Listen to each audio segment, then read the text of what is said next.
100 টাকা লইয়া যা, আমার লাগে একটা এগ রোল আর বাকি টাকা তুই খাইলি।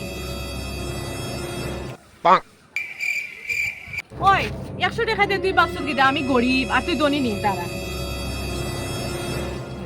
ওই দেখ 500 টাকা আমার কাছে। ওই নে ধর 500 টাকা। তুই আমার লাগে তার লাগে খেগরু আনবে, তোর লাগে তুই যেসারে কিছু আনিলিস আর বাকি টাকা ঘুরে নিস। আর ওই নে তোর 100 টাকাও ধর।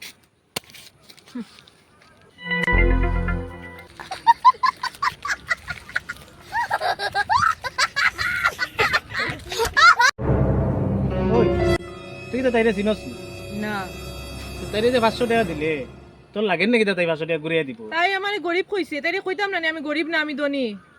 তোর তো 500 তো গেলেও আর যে 100 হইতে আসলে ওগুলো গেল কিলা শেষ। আর আইতো না তো ঘুরিয়ে আইতো না, কিলা টাকা লয়ে গেছে বাক্সে। बदला